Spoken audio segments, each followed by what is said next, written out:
Welcome to Chronic Curiosity.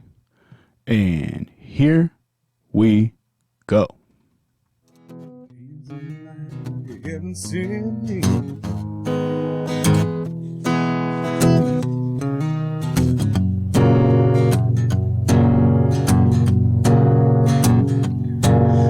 you like to go out late at night, dance around the end of the southern lights. Knew you were home by the creek in the floor. Your foot silhouetting at the bedroom door.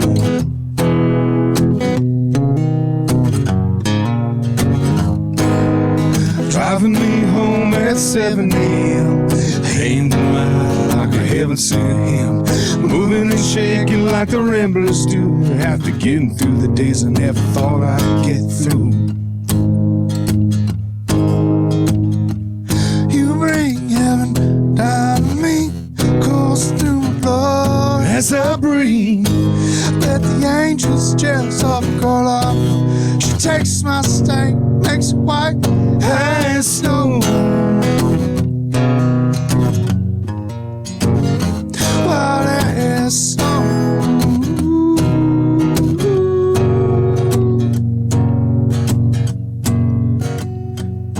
I hear Jesus makes it white as linen, like the sheets we're in the teeth when you're grinning.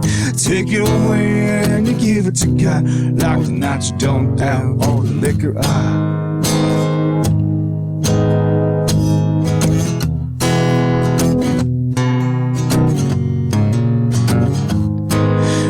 There's the wet grass smells on a summer night, when it's freshly cut and the moisture's right. It's nights like these in the August heat, I think the devil's just another boy that I can be. You bring heaven down to me, coursing through my blood as I breathe. I bet the angels jealous of a girl I know. She takes my stain, makes it white as snow. White as snow.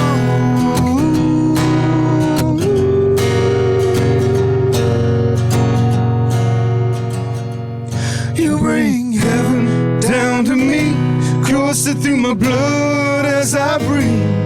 I bet the angels jealous of the girl I know. She takes my stain and makes it white as snow. White as snow.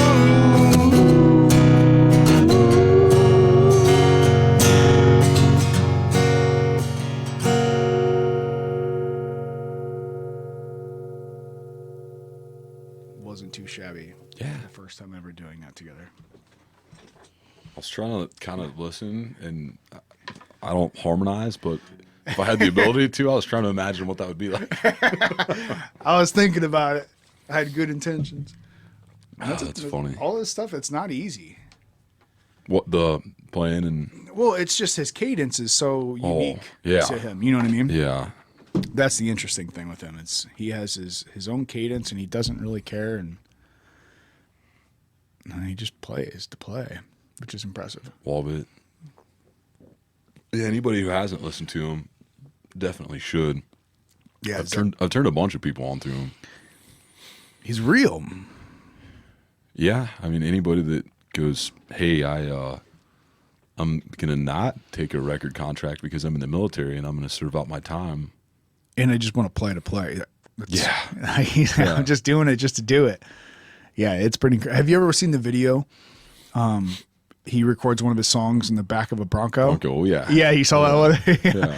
Did you send that to me? I don't know if I just stumbled upon it or we got to give credit where credit's due. It had to be Rick. It may have been Rick.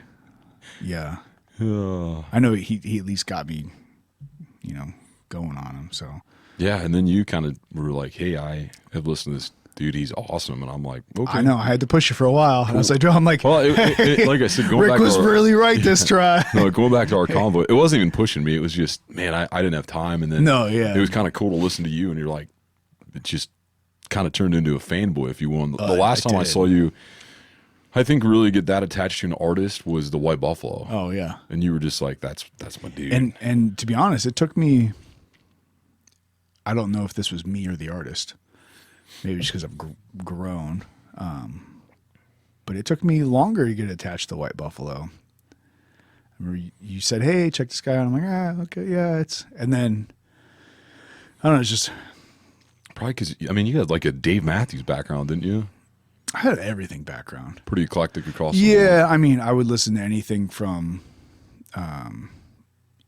Metallica, Led Zeppelin to, I grew up listening to the Eagles and Moody Blues and CCR. And one of my favorites, I can't even think of the name now, Dire Straits. Like, I grew up on that kind of stuff. But then it's just, I don't have a whole lot of bands that I really love. Yeah. But, it's when you find somebody that has just talent, and not just talent, but it just makes something good and different. Like the Dave Matthews thing. I love Dave Matthews Band because, a lot of people don't like him. Yeah. A lot of people don't like his, it's either the voice or whatever it is. But, you can't discount their musical prowess. Oh yeah, like you said, they're so talented. They're insanely talented. Like, you just got to watch them play. Yeah, if you can just sit there, if you like music, you can't sit there and watch. Okay, maybe if you hate his voice that much, okay, I get it. But the musicians they have are just, he's an incredible guitarist. And you have Boyd Tinsley, this ridiculous violin playing motherfucker, just getting it. Like, I've never seen somebody play a violin like he does. You know what I mean? Like, It's real Devil Came Down to Georgia shit. And then, Carter Buford, which I believe is passed now, on the drums. Or no, maybe it was their wind instrument player. I can't remember his name now. Oh, that sucks. But they had the guy that played the saxophone for him. Oh yeah, he could play like 8 different instruments, and he would saxophone. And he'd bust this out. And then I remember the first time I ever saw him in concert, they had somebody on stage playing the trumpet. And I played trumpet for years, and I was really good at it in high school. Didn't sound like that? No. No. Like, I considered myself a decent trumpet player, but this guy made the trumpet make sounds that I didn't even know were possible. And I was like, if you can't appreciate that, I don't, Every time I think of the trumpet, I think of, there's this band called, and I don't even know if they still play, but it's called Here Come the Mummies. I feel like maybe I played them for you once. They were on the Bob and Tom show. But they literally dress in all mummy garb. Oh, jeez. And you have no idea, like, apparently no one really knows who they are. And they're wicked talented. Like, they're professional musicians. And I don't know if this is true or if it's just part of the allure of their story, but they I don't know if Bob and Tom said that, or I don't know if I just heard it, but everyone was kind of trying to figure out who these guys are. And they said because they have contracts, they can't really reveal who they are. And they just get together and play. I saw them in Mansfield at like 2 different rib fests, and they were unbelievably tight knit. Like, you can tell these dudes have played together. Right. Like, phenomenal on instruments, and they had trumpets, they had the brass, they had dudes just getting after it with drums, and some interesting tones in their voices. Dude, and you can't. To me, that's what's really impressive is when you find like, and maybe it's just because I'm getting older. I don't know if that's an excuse, but like when you're younger and like you hear different music stuff. Oh, I'm sorry, trash. Oh, you're good. But I feel like everything is, and we've talked about the whole social media thing, how it's just everything's been so condensed, and it's like I love. EDM too. I like that too. But like, there's something to be said about, those guys are talented, but there's something to be said when you can put, brass instruments. Oh yeah. And with an electric guitar and, with, this drums, and all of a sudden you get a guy coming out, playing the xylophone. and be able to make it all like the organ and just all these different bagpipes thrown into the mix, whatever it is, like there's something special about that. That's like, wow, okay, these are musicians. Like I don't consider myself a musician. I consider myself very good at learning the basics of a lot of things. So I can learn how to play. I can learn how to do things, but I never get really, really good at them. Sure. You know what I mean? Like, because you see people that, like, I'll just use easy examples like Eric Clapton and, Jimi Hendrix, where those were, like, Jimi Hendrix was like a prodigy. He was better at guitar at the age of, he died at like 26, something like that. No, he was one of the 27s, wasn't he?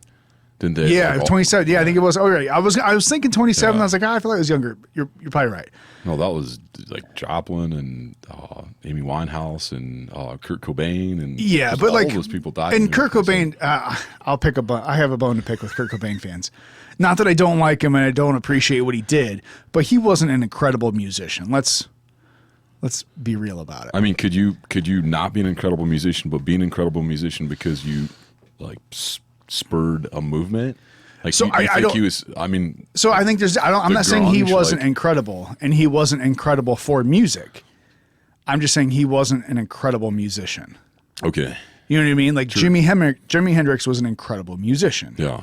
Just because he could pick up that and physically just do things that even people that are incredibly musicians with guitars go, what the hell is that guy doing now? I mean, like, there was a story about Eric Clapton watching him. And that's I forget who I think it was on Rogan, and he told that story about Clapton going like, I thought I was pretty good at guitar. Yeah, but here's like that dude's like on another level. Yeah, he's doing something with that instrument that is atypical and is just out there, but it's phenomenal.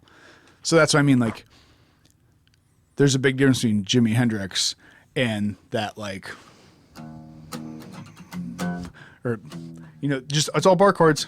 True. You know what I mean? Like, that's all. But like I said, it was, Kurt Cobain did something for the industry and I think maybe ushered in a new era, and you can't discount that for sure. But to say that he was an incredible guitar player, show me the proof. I don't know much about him at all, so I can't really speak to I just never heard anything like that blew my mind away as far as the musician part of it goes. Like, he puts up, I feel like he was a better salesman at selling grunge than anything. But that's not to discount what he did. True. That's why I don't want to discount what he did and who he was. But well, let me ask you this, and kind of going back to Zach Bryan and Jake Smith from the White Buffalo, and how well they resonate with you. With the White Buffalo, at least, obviously he's very talented, but right. Do you think there's more to kind of why you like him? Do you feel like that's towards your style, or that, if he wouldn't have been the originator of murder ballads, maybe that could have been you, like that speaks to your soul? Or I guess, why are you drawn to him? So it's definitely not it's not the talent, and it's not the musical talent. Going back to that, just touching on it. It's not the musical talent. He is good. Yeah. It's not, I mean, there's 1,000 other better guitar players out there, and he'll tell you that himself. Yeah. He was self-taught, and I don't think he didn't pick up a guitar until he was 21 or something like that. Yeah, it was later. Yeah. It still gave me hope. So yeah. And it's the lyrics. He's a decent writer. He doesn't write anything, super philosophically mind blowing by any means. He has some good ones. He's a decent writer. He's a good writer, but I think it's when he ties the emotion and his capabilities and his voice, that's not really his doing because that's just genetics. But goddamn, does he have a voice? Yeah. I think the ability to use that voice as that instrument. And I think that's a big piece of it. Yeah, I hear you and Rick always say that. And I mean, I know that was kind of like your one big criticism to me. You're like, hey, you have this cool voice. You need to freaking use it. And I'm like, and figure out how to use it and harness it. That's the hard part, because he does a really good job at that. Yeah. He has a phenomenal voice. It's not what most people would say is phenomenal because it's not this crisp, clear, like beautifully toned thing. And I think all of those things wrapped together with the Murder Ballads, it's his rawness. Feel good Murder Ballad of the summer. Yeah, feel good. Yeah. And like in The Whistler. Yeah. You know what I mean? Like in his ability to write that song, the lyrics aren't anything crazy, but it's the meaning and then the feeling and then the rawness of his voice and his guitar playing. And it's just, and there's something about those people, hearing them play acoustic. Yeah. You get even more emotion out of them. Same thing with Zach Bryan. Sure. It's the rawness. The more raw an artist is, the more at least I feel like I can appreciate their acoustic. I think a lot of people can because of just going back to what you were saying about everything being so either produced or I feel like a good word like either commercial or like ersatz, I think is the word, but commercially artificial almost. So I don't know that word. Just like basically packaged, if you will. Yeah. Well, it's like Sergio says in one of his songs. What's the line? You write the songs and leave everything else up to me or something like that. Maybe your voice is too sincere and and Sergio's like, fuck you guys. I'm going to go do some DMT and write my own music. Turtles all the way down. Yeah. And then all the way from that to and I remember hearing, that's another guy, like I'm okay with his produced stuff and it's good, but like hearing him play acoustic, that's when I was like, oh, this dude, this dude can play, like, and he can sing. And then have you gotten to see him live? I have not. I've not seen Sergio live. Yeah, I saw him, and he was kind of like him, and like Isbell as well. Dude, I didn't know those guys were like guitar players. Isbell's he's a hell of a. Well, didn't he was a guitar player for Drive By Truckers, right? Yeah, originally. I think so. Yeah. And I know he was down in Muscle Shoals, and I mean he grew up around that stuff. But I saw him at the Ryman. Best concert of my life, by the way. It was amazing because this Chris Stapleton actually opened up for him. Yeah, how the tides have turned. Yeah, exactly. And then they're like, hey, we have a special guest, and a buddy was down there with me, and he wasn't. I mean, he's a music guy, but I don't know that he appreciates it in the same way that I do, which is the cool thing about music. You can appreciate it in different ways. Oh, absolutely, yeah. But I just told him, I was like, I got these tickets. I'm like, let's go to Nashville. And he was like, well, who are we seeing? I'm like, dude, don't worry about it. And he's like, how much are they? I'm like, don't worry about it. They're not cheap. I got them. Let's just go. And he was just like, dude, this is the raddest thing I've ever seen. And then now he really appreciates it just because of what happened to Chris Stapleton and because of their special guest who they brought out, who was John Prine. Oh, wow. And, God rest his soul, he's not with us anymore. And, how well he influenced everyone. And then obviously him and Sturgill shared an office together. So, yeah, they were very close, as it were. Yeah. But kind of what I was getting at there, I was asking you if you got to see him play and just talking about how unbelievable they are on guitar. But going back to, so we obviously haven't seen Zach Bryan play, but we have seen Jake Smith from the White Buffalo play. And I think that's the other cool thing to truly liking someone is seeing them in person. And then when you get to meet them. I was really afraid to meet him. I know you. I was really, dude, I don't think I've ever really seen you nervous. And I'm like, what's wrong with Fred? And I'm like, oh, he's nervous. I'm like, this is weird. And which, dude, once you met him, you were fine. And he turned out to be pretty darn cool. I mean, it was a brief interaction. It was, but I mean, we still got to talk to him for a couple minutes. We did. And then I saw him another time and talked to him at the bar. Right. And he was cool. And then Rick obviously talked to his dad. Right. And then talked to him. And and he just seemed like a pretty cool guy. And then you find out he's actually like super goofy when he does his in the garage. Oh, the in the garage. He gosh. has a couple more out that I haven't watched. The last couple in the garages. Yeah. and not because I don't want to. Honestly, I've seen them pop up, and I have, because of everything, you are well aware of my deep dive into the abyss of politics and everything else. I haven't watched the last few because I see them pop up and I go, you know what? I'm not in the right frame of mind. Yeah. To be able to watch this and give it its due. True. And appreciate it. So I've saved them for when I'm able to really appreciate them. I'm getting there. I'm pulling out of the abyss now, luckily. But yeah, like when you see, like, it's cool. I mean, obviously he's not huge by any means. And, I would be willing to bet he never will be. Which I think that's a little bit, I think there's an appeal that I like him even more because and I think it's the appeal is the fact that I don't think, so you kind of talked about Stapleton. Stapleton, I think I really liked him. Yeah. And then it's like slowly it became like, all right, well, it's all kind of sound the same, bro. Like, and then he's kind of, I mean, let me just quick question.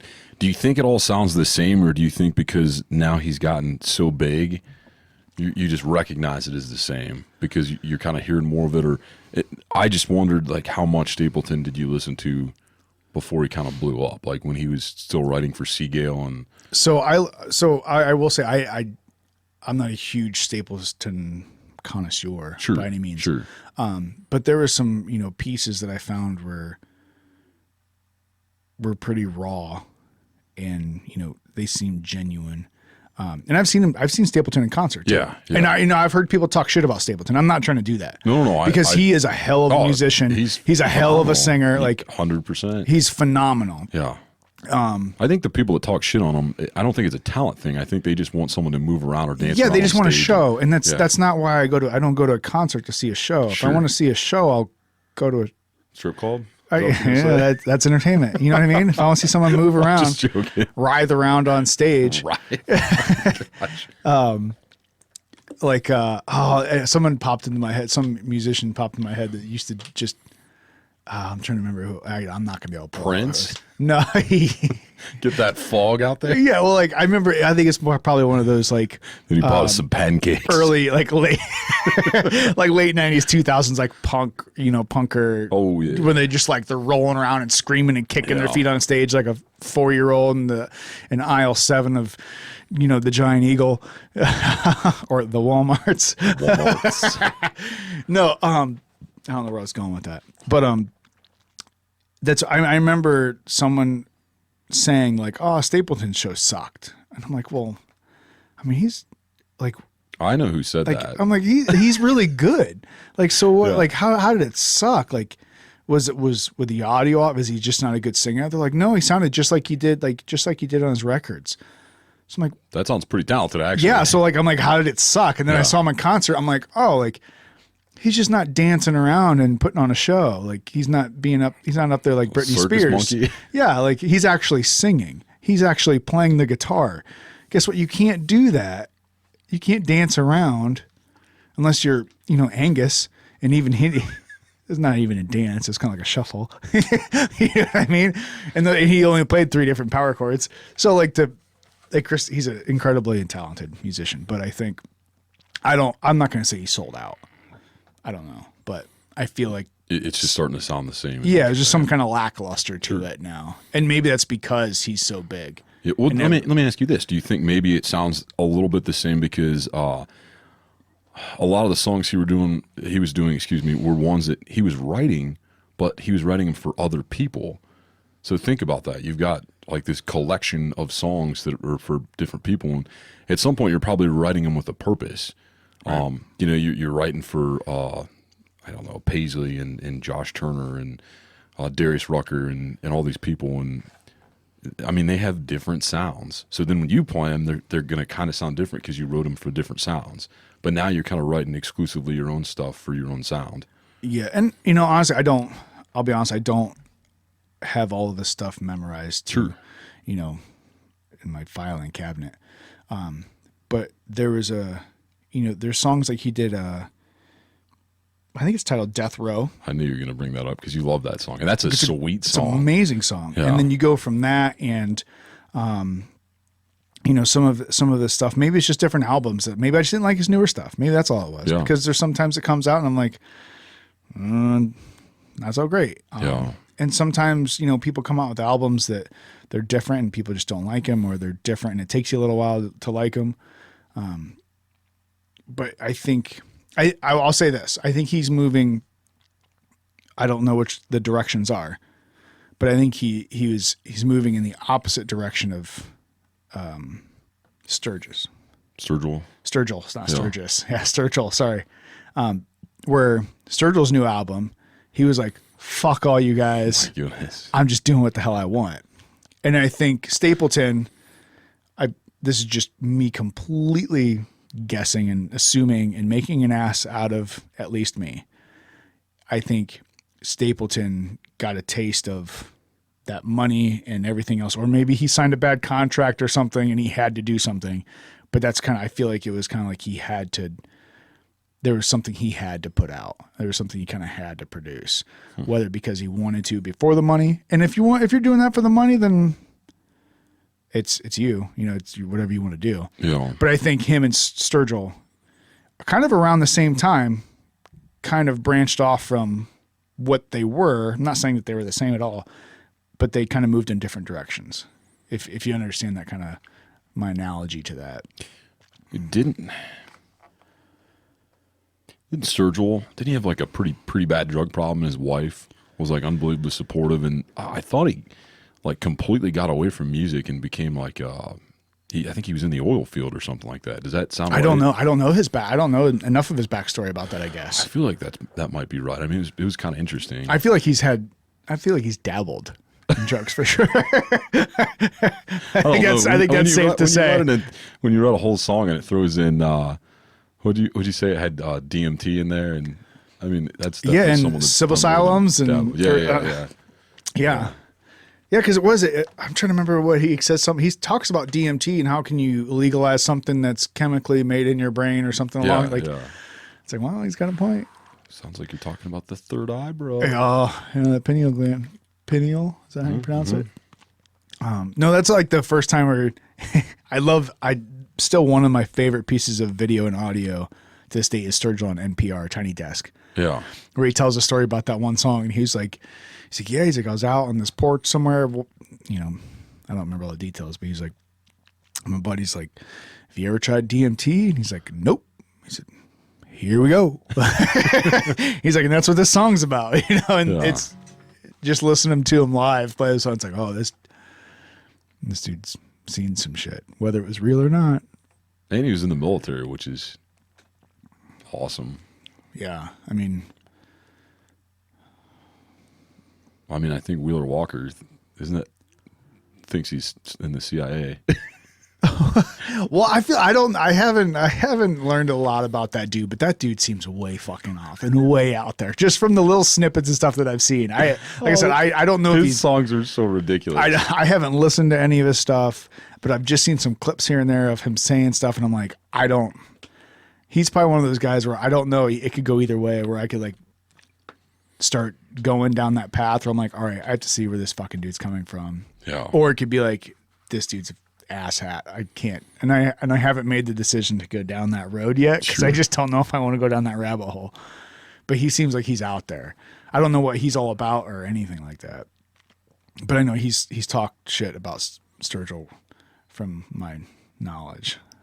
Like talked shit or like just joked around. I think they're friends. I don't know. I don't know. I don't know. I just know he's just like. They were friends. He just seems like he's way out there. Yeah, no, he was like.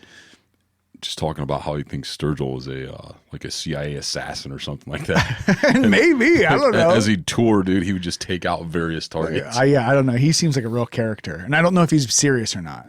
If it's like a character he's playing, you know what I mean? I don't know. Yeah, well, I don't know. Like, it's funny. On another thing on the NPR Tiny Desk that Sturgill did, where he was saying about, I think it was right before he was supposed to go on. Was it Letterman or something before Letterman retired? It was something. He was supposed to go on one of those night shows or something like that. And he was like, he was wearing this like I think it was like a button down, like blue jean, like long sleeve shirt or something like that. And he said something about, he's like, yeah, I guess I got to go out and get a tie and, tux and, a suit and tie or whatever. I'm supposed to be going on this guy Letterman or something like that. I guess he's got a show that I'm supposed to be going on. Like, he's like, but I've been wearing this shirt for the past 3 days, so I figure I should probably change it. And he ended up going on his show with the exact same outfit he had worn at the tiny desk. That's funny. Yeah. Like, that is funny. Did you ever see him in, was it Stephen Colbert? Oh, the Waffle House? Oh my gosh. Yeah, Dude, that is hilarious. Yeah. Didn't he jump on his back and ride him in or something? Yeah. You give him a piggyback ride. Yeah. Yeah. That was funny. Yeah. Yeah. Some of those guys are nuts. I feel like we need more of that right now, man. Yeah. To increase the humor factor. Yeah. More of the Sturgill and more of that type of Colbert.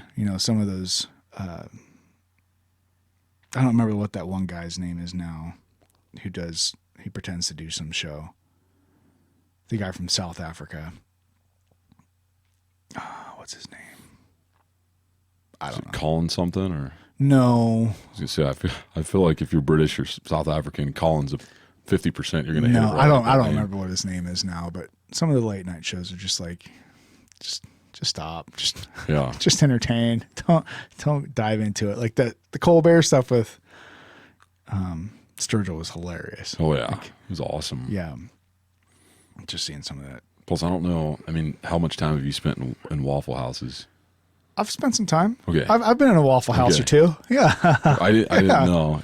I didn't know. I was down south, man. There's Waffle Houses all over. So yeah, we were completely different story. I'd went to I can't remember. I think it was Bourbon Street in New Orleans, in NOLA. New Orleans, yeah. And so we went there for a bachelor party at one point. And you made it back alive, so that's good. We did make it back alive. I think someone was bleeding from the behind when we got back, but it might have been dehydration, kind of, I don't know. He did stay out in the hallway talking to some dude from Texas for a long time. And, you never know. But so we went out to I feel like you need to qualify bleeding from the behind, and then you said stayed out in the hallway talking to a dude from Texas. Well, so that was I kind of don't even want to ask. No, that was kind of the joke. And maybe he is a person that we want to get on the show at some point. So maybe we can ask the full story there. He'll deny it. But we went out to Bourbon Street, doing the thing, having a blast. I think we got out there it was like 10 a.m. Of course, we were already drunk. Oh yeah, we were already inebriated at that point. Yeah. Going on. So we did the whole thing, and it was a handful. It was quite a few of us that went out, and 3 of us were the final 3 that went back to the hotel room at like 7:00 in the morning. Sun was coming up. They're literally like washing the streets off. And, the bachelor at the time was like, come on guys, we're going to go. Like, dude, like the sun is coming up. They're literally washing the streets. It's time, bro. The day is gone. Literally yesterday and almost half of the, like a quarter of today is gone. So after that we ended up sleeping we went back to the hotel, and this same guy, he ended up hanging out in the hotel hallway with a cooler of beer and some guy from Texas for another hour or two after everybody else cashed it. Must have been a pretty cool dude. It must have been. But Waffle House. So we stopped on the way back to because it was like a 4-hour drive from where we were staying down there. Except for that night, and stopped at a Waffle House, and it was good. But I remember we go in, we eat, and there's like people like sleeping on the table because there's like I think like 12 of us or something that went. Oh, I was gonna say because it's a Waffle House. Well, yeah, it was like a wall, and you could tell we fit right in. We get out there, I'm like, hey, whatever. And, you look like deplorables. Come on in, have some waffles. Yeah, it was a nice place. But I remember when I went to leave, I was like, I gotta use the bathroom real quick. And so one of the guys came like, you don't want to do that. I'm like, what do you mean? Like I go up and the worker's like, yeah, this bathroom's closed. I'm like, well, that was weird. So as we walk out, one of the guys was like, I tried making it, man, but I just threw up all over the place. Like right now, walking the doors, I just threw up everywhere. I couldn't handle. I'm like, Jesus, man. So you're the reason why I couldn't go to the bathroom. Yeah, but like the Waffle House employees were like, oh yeah, sorry, it's out of order right now. Sorry. And it was just another day. Another day at the Waffle House. Another day at the Waffle House. Yeah. They didn't even bat an eye. No, they didn't. Yeah. Sorry, that was a really long story to tell you that I couldn't go to the bathroom at a Waffle House because somebody puked all over it. That's all right. Care if I get a cube there, brother? Yeah, absolutely. Maybe give this larceny barrel proof a try. I'm down. So what's the larceny story? Oh, I don't know the larceny story. So I think it's made by Heaven Hill Distillery. It says John E. Fitzgerald. I would imagine he was a thief of some sort, maybe? I don't know. 1, 2? Oh, whatever goes in there, it'll be all right. That'll work. So you got to fill it up more. Yeah, fill your cup up. Oh, he was a treasury agent, the only person legally allowed to carry keys to the rick houses. Oh, so he was definitely a crook. If he's a treasury agent. Yeah. Often gave in to temptation and freely took from the best bourbon barrels, uncut at barrel proof. Sounds about right. Yeah. I better give it a go. That was kind of like so Booker's, they always tell a little story with Booker's, and there was one batch called Shiny Barrel. And the story for the Shiny Barrel. Mind if I try some? Yeah, absolutely. That's why it's here, please. Was that the gentleman who worked there, they always knew where the best barrels were. And so they'd sneak in there, and they were typically in the middle of the rick houses. So they'd go in there, and their bellies were big, and so they'd literally rub the sides of the barrels when they take it. So whenever they said, hey, we need to find the best barrels, they were the shiny barrels from their bellies rubbing because the guys would sneak in and drink them. Because they know where the good ones. Yeah, I was like, oh, that's a cool story. Oh, it smells nice. Yeah. I think once you let it, because of the proof, let it sit for 30 seconds or something, and it changes. Ooh, yeah, it's a little bitey right off the rip. It's a little bitey neat. So you're saying the Soy Boys wouldn't like it because it put some hair on their chest? Who are the Soy Boys? Bro, that's one of the 2020 terms is the Soy Boys. I haven't heard that one. Yeah. Who? I don't know. I've heard of the Proud Boys. No, I don't know if the Soy Boys are just. I don't know who they are. Is that a? I would imagine. Is that like a smash at like vegans? No, I think the soy is kind of like soy burgers, estrogen, like not as masculine, easily offended, that kind of thing. I mean, soybeans are pretty stout and hearty, but they also raise your estrogen level. Well, that's why you don't eat soy burgers.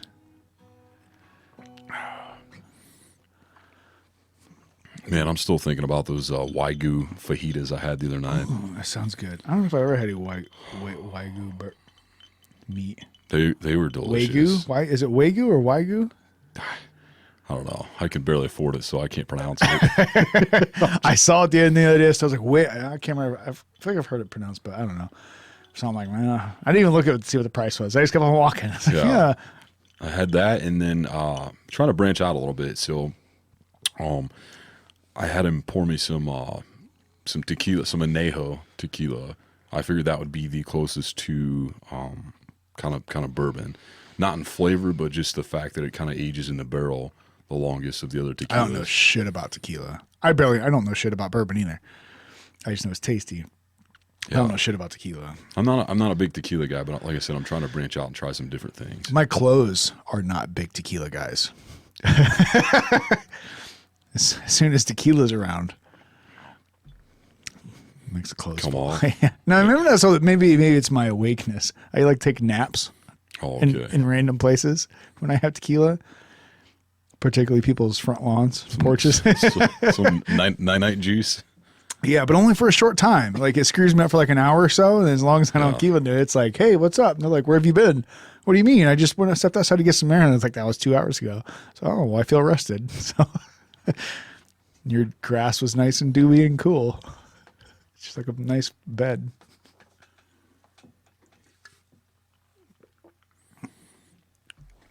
Who else are you listening to these days? Anybody, or just pretty much on the Zach Bryan train? Well, honestly, I haven't. So I've been listening to Zach Bryan a lot, and honestly, lately I haven't been on the music train much, just because I've hit one of those little spurts of.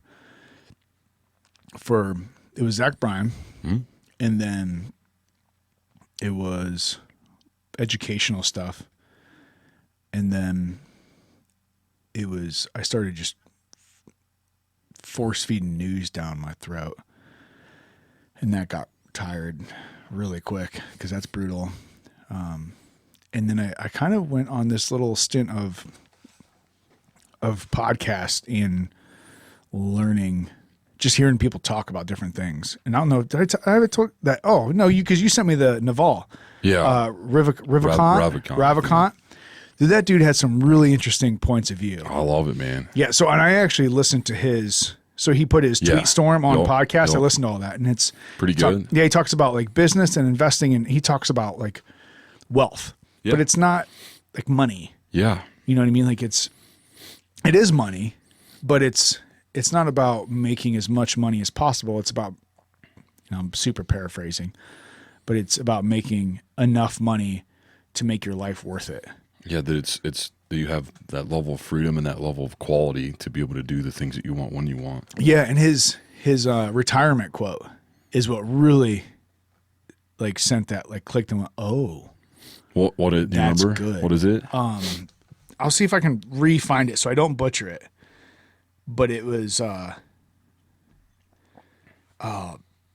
could paraphrase it, but I don't want to. Because it was really good. I can't find it now.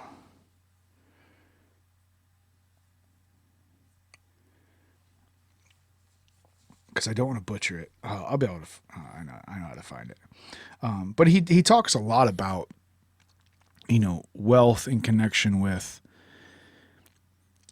happiness, and a decent life, not lifestyle, but a decent life. Yeah. Like we're not out here signaling like this is, hey, let's make enough money to survive, and not just survive, but be comfortable to where the point where he at one point, I think he said something about how he describes wealth as having enough money to not do the things you don't want to. Sure. You know what I mean? Like, and that's a really good. Yeah. Like, I like that too. Like, that makes sense. Like, if you have enough money, you don't have to do the shitty shit you don't want to do. And it's his perspective on life and wealth building and all that are super interesting that you don't really hear a lot nowadays. Yeah, I think of whenever I think of that, there was like a longitudinal study that was over the course of 50, 60 years from Harvard, and it basically follows all these gentlemen and monitors their health and their vocations and their marriage and their children and all these things. And they continue to ask him a series of questions, and I think they wrote two books about him. I didn't get a chance to read either one of the books, but it asks them what they consider success, and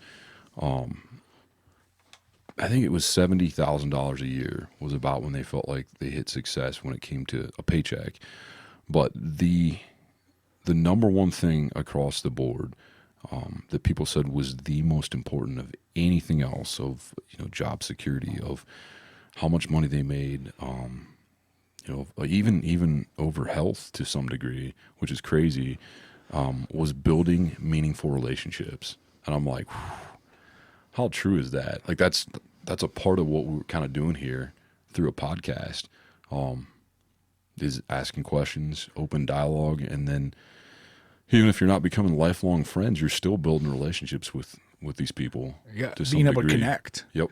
And that's something that is, it's funny because, you know, I had talked to somebody earlier today that will be on in a couple weeks that, you know, he was kind of wanting to prepare. Sure. And I'm like, you know, this isn't about prepare. This isn't about structure. We just want to sit down and talk. Yeah. And, you know, I told him that, because he doesn't really know me, but I said, you know, 10 years ago, I would actively avoid somebody in a public place that I knew, because he was telling me a story about how like he just seems like people just talk to him, and he just, you know, because he loves talking to people, and he's dealt with a ton of people in his lifetime, but people just like, he's like, I don't know what it is. He's like, I don't know if it's my posture or, you know, the way I look, or if I put out some kind of aura or whatever it is. Like, but people just talk to me. He's like, I was standing in line the other day at this restaurant, and he's like, someone turns around, they're like, hey, how's it going? And he was like, I'm good. How are you doing? And the person was like, you know, it's been kind of a crappy day, honestly, but, you know, and like they struck up a conversation. He was like, I don't know how this happens. And I told him, I was like, you know what? It's like, that's funny. It's because the fact that you're going to be on our podcast, I said, 10 years ago, I was someone that actively avoided people that I knew in public, let alone trying to talk to somebody that I don't know, but then just realizing that people don't just talk. Yeah. And really communicate. They think they are, but they're not. You know, and I think we've said that before. That's a problem with communication, is the illusion that it actually occurred. Right. Exactly. Which the irony of what you said is, what's your shirt say? Oh, well. I know that's kind of I know it's some irony there, just a little, well, yeah, a little joke as to kind of how you used to be. Well, yeah, it does. That's basically, kind of, yeah. So it's, was it, that's what I do. I drink bourbon, which I am currently doing. And the bottom of it's a bear holding a bourbon glass, and it says, "I hate people and I know shit." And that was the younger me was like, I hate people. I hate everybody. Like, I just hate people. It wasn't even the younger you. I still knew you when you were like, man, I don't want to be around people. Yeah, no, I did. So that was part of my I was transitioning. Sure. Can I use that word? Yeah. Yes. Okay. Yeah, I was changing. Meanings, I was changing. Multi-applicable. And now it's like, I even had the discussion with my wife the other day. I was like, would you have ever thought like that I'd want to actively be seeking out strangers to sit down and have hour-long 2-hour-long conversations? And, you know, like, once again, talking to somebody about coming on, they're like, well, he's like, well, like, I want to do this or whatever. I said, you know, because I don't want it to be like some 3-hour conversation. I said, no, that's the idea. Yeah, 3, 4, 4. I said, whatever. Like, yeah. I said, that's the idea. So we want to sit down and actually talk to people. Let's hear about you, brother. Yeah, and if somebody listening wants to, yeah, absolutely. And if somebody listening, like, because that's one of the reasons I did this is I'm not trying to, you know, get famous or make money off of it. Like, I got a job. Sure. You know what I mean? Like, but it's a really good opportunity for people to sit down and talk and learn things new and question, you know, talk to people, not question them, but just, you know, learn new shit and talk to new people. And that's the whole idea. So I'm trying to figure something out. I don't know if every single episode you're trying to tempt me and set me up with the line from Chappelle, but I'm like, are you setting the pins up for me? Is this what's going on here? You started talking about this gentleman's his aura, and all I could think about was the Charlie Murphy Chappelle Prince one, where he's like, he had this. I looked at him. He's like, he had this aura about him. Sure. Was it by Shirts and Blouses? Yeah. Was that the same episode? Game blouses. Then he made us some pancakes. He made us some pancakes. Yeah, that's right. He was setting these fruity pics. Oh, shit. Oh, fucking Chappelle. That's an interesting dude right there. That's super. Maybe we can get him on the podcast. He's in Ohio, right? Excuse me. I don't think he's coming on the podcast. No.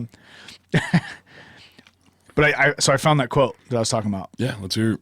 So the investment guy, he's super interesting.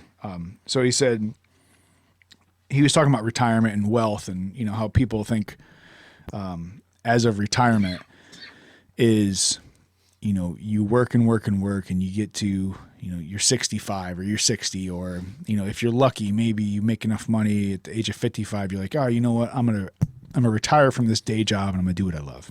True. But at the same time, people use that, well, if you do what you love, you never work a day in your life, which I understand what you're trying to say.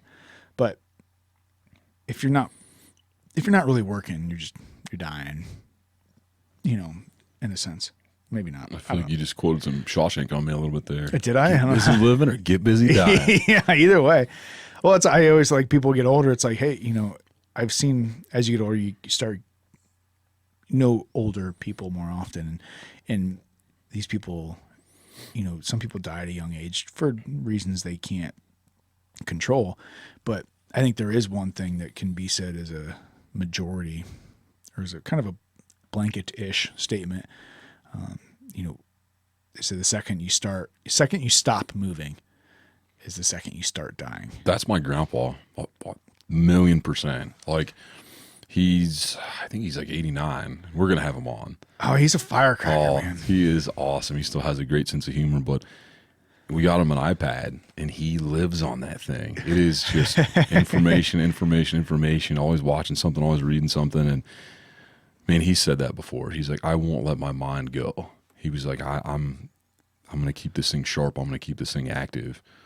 So hopefully we got him off ladders for a while. Right. But, yeah. Ladders are not friends of the elderly. Mental exercise instead. Yeah. That There's the body's going to go at some point. Yeah. It's going to go. But if you keep moving it, well, it's like I told you, like my neighbor, I go golfing with my neighbor. Yeah. And he's retired. I think he's 72 or something like that. Mm-hmm. And the very first time I went golfing with him, he walks. Yeah. And I was like, all right, well, if my neighbor's walking, all right, I'll walk too. It's the very first time I've ever walked 18 holes. And I haven't played a lot of golf, but I played enough golf to whoop my ass, man. Oh, yeah. I'm like, I can't, you're playing a sport and it's in the heat. Yeah, and he's just like, just whoop my ass. So it's like, man, it's like it just keeps on improving. Like, man, the second you stop being active and stop, mentally or physically, like atrophy, right? Yeah. I feel like that's a good word for that. Yeah, it is. It is. If I understand the definition properly. Yeah. A without trophy growth. So basically without growth there. Yeah, absolutely. So the quote, the retirement quote, coming all the way back to that. So it's retirement is when you stop sacrificing today for some imaginary tomorrow. So his idea is, you're going to this 9-to-5 job, or if you're really trying to succeed, even more. Yeah. You're working all day, every day. You're trying to be this executive at a company, or you're pushing it. You're trying to get that promotion. You keep on working. And, kind of like in the conversation that, we had with Corey and yourself about Rogue, like, how long are you going to do that? Yeah. Because, how many people at the end go, damn, I wish I would have worked more. I just wish I would have worked, just 3 more hours a day, every day. I wish I would have done that. Like, no one ever. But his idea is I'm not doing it service because he talks, there's a bunch of ideas and stuff he has, but he talks about balancing out your living standards and, amplifying your working capability and your leverage as far as making money in these things. So you can get to the point where, or if you're reasonable and if you're not trying to virtue signal and trying to, buy all the flashy cars and, all the, and continue to upgrade your costs, upgrade your living as you upgrade your wealth, your income, your wages. If you can get to a point where you're happy and you can do that, then you might be able to quote unquote retire at the age of 40. Yeah. And say, all right, well, I'm obviously going to keep working, because anybody that gets to the point of being able to retire that early, you're not going to be able to survive not doing something. Like, you can work, but if you're doing something that's fun, you know, it kind of goes back to that. If you're doing something you enjoy, you never work a day in your life. Yeah. But it's that, all right, when can I stop, you know, working so hard and sacrificing everything, my family and all these, you know, things today for something 30 years down the road, 40 years down the road, and trying to retire at 60. Okay, like, yeah, have a plan for that. But are you going to live today? Get busy living or get busy dying. Right. You know what I mean? So it was just like, oh, like, wow, like that's, I feel like some kind of hit me. Yeah. I feel like some of what you said kind of goes back to the way a lot of people think. Like, hey, I'm going to work. I'm going to, you know, have this 401k. And then I'm just going to stop and be like, what? Why? What do you mean? Like, what good's going to come from that? Like, I'm never going to retire. Like, I don't even joke about that. Like, and it might not be at a 9-to-5 job, or it might not be at this, but like, I'm never going to stop. There's no end. Like, there's only growth and there's only the adventure. And that's what I've been doing the whole time. And that's why, you know, I do a lot of things. I mean, it's almost comical when people are like, what do you do? And I'm like, what do you mean by that? I'm like, I can't really tell you what I do. Like, what did I do today? Yeah, I start talking to them and they're like, wait, you've got these 3 businesses and you work these 3 jobs. And I'm like, just don't try and figure it out. Like, you're thinking of it, you know, in the sense of how people think of vocations today. Right. You know, where you're defined by your vocation. And I'm like, that's not what defines me. Like, I'm defined by my actions. I'm defined by the things that I'm passionate about. I'm defined by the things that move my soul. And I'm going to do all those things. And a lot of times I'll get people going, oh, apparently you can't make up your mind. And I'm like, if that's how you want to look at it, I can't make up my mind because... Yeah, and I think that's a disservice to you. So I have, if you don't mind me. Please interject. So I have a multi-part question because I have an idea. Because I've started seeing that more and more often. I've kind of heard people that I respect, or at least I don't, maybe not, I don't respect them because I don't know them. True. But I respect what they're saying. True. Is, you know, they kind of people are starting to kind of discredit the career. And, you know, Novella is one of those dudes that kind of, I'm not going to dive into it because he's got a lot of thoughts on it. True. But, you know, how did you get to that point? Because it's the exact opposite of, hey, you got to go to school. You have to go to college, even though you did go to college. You obviously have degrees, but you don't think like most people that do that. You know, everybody thinks you have to go to work. You have to work a 9-to-5. You have to do these things, and you have to be that drone. As you know, do you think that's something that has been just instilled in us, like purposefully? Or is it just that's where the Industrial Revolution kind of brought us to? You know what I mean? Like incidentally? Yeah. Or has it been, you know, this maniacal plan to like, you know, or this, this diabolical plan to like enslave the people? But how did you get out of that? Because that's how I was. It was like, well, you know, just coming from when I always thought, well, I'll never be anything because I don't have an education. So I'll just have to go to work. And my mindset has been, if I can pay my bills on time and I have a little extra bit of cash, I'll be happy. And I finally got there, you know, at a point in my life where I was like, fuck, I can pay my bills on time now. Yeah. I know I have food to eat because there was a time when I didn't. Like, so like I got to the point where I was like, I can pay my bills. I have food to eat and I'm quote unquote successful in my career. Or at least I'm not failing in my career. And then I came to the point of, all right, well, there's more to life. Yeah. So how did you skip all that and like, just be like, I'm going to do what I'm going to do. Yeah. I'm going to be successful in doing what I'm going to do. But like, what can you contribute to that? I don't know if I skipped it per se, but there's a couple factors. I mean, you left your college and went down and cut trees that you didn't know what the fuck you were doing in a hurricane. You said, hey, I got to go do this. I'm going to go do it. How is that? I feel like you skipped it. Man, I think there's no simple answer, but to try and give an answer. So one thing my parents always said, and this was both of them, man. My parents, awesome people. They divorced 13 years. I was 13 years old, went through the living with mom, living with dad kind of thing. My grandparents, my grandpa, my mentor, awesome individual, have them on. But something they always told me, great support system, unbelievable. Like, couldn't ask for a better support system. And whether they meant it or not, which I think they did, but they were like, you can do anything. And I'm like, okay. So at some point I was like, okay, I can do anything. And then, you start thinking, and I'm like, well, you can't really do anything. Like, no one's that good, but. Yeah, I can't be a fighter pilot because I wear contacts. Yeah. That's what LASIK is for, bro, right? LASIK? No, I'm just joking. But, no, somewhere along the lines, man, I was just like, how do I be like me? How do I be the best me that I can be? And so I like that. I'm like, I'm going to have to do some things I don't enjoy, but it doesn't mean I have to do them for the rest of my life, and it doesn't mean I have to do them permanently. And if I have an adventure or if I have an opportunity to pursue an adventure that lets me be me or that lets me explore, I'm going to go do it. Now, it doesn't mean I'm not going to have any regard for consequences or anything like that.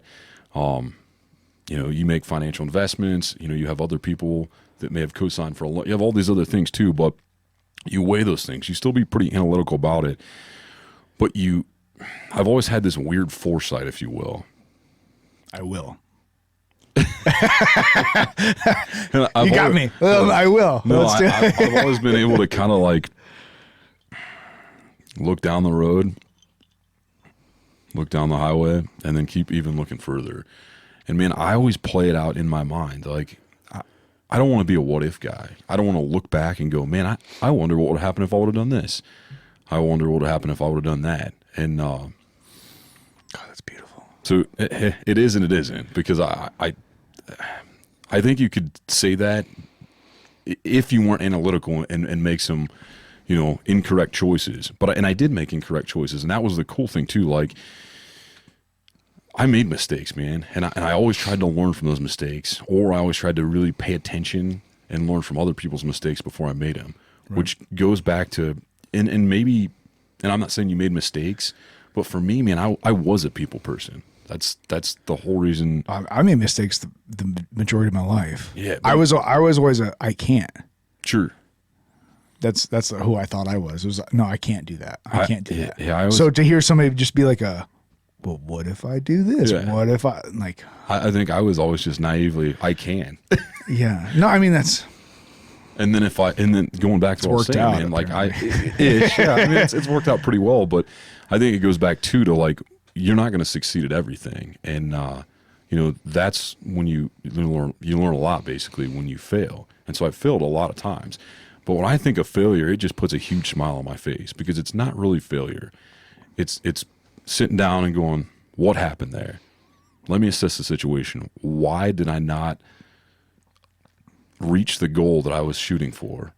And then you just go, hey, this is a cool opportunity to do it in a different way, to present it, to go about it. And I'm just persistent, man. I'm just tenacious. Tenacious dude. And so for me, man, it's yeah. Sorry. Tenacious dude. No, I was thinking that same thing. The pick of destiny. Yeah. No, I was thinking that same thing, but I don't know if I'm just too dumb to stop, or I don't know what it is, but honestly, man, it's almost like a game for me. Like, yeah. I derive this pleasure from just, moving forward, paying attention to the situation. Like I said, being analytical about it, trying to evaluate it, and then just being creative. Like, I thrive on creativity, and I know you thrive on creativity too. If I'm not doing something that's creating something original or innovative, like, I'm not living. I have to create to a certain level. So for me, building businesses was, hey, this doesn't exist. Now it does exist. Hey, let me look at the market.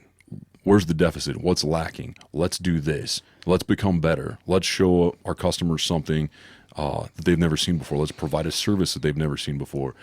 So a lot of it goes kind of back to that creativity. And like I said, just the fact that my parents and grandparents were like, you can literally do anything you want. And I think I was just naive enough that I actually believed that. And maybe it worked out a little bit. I don't even think it's I don't think it's naive or stupid, or like you said, too dumb to stop. I admire that because I was too dumb to start.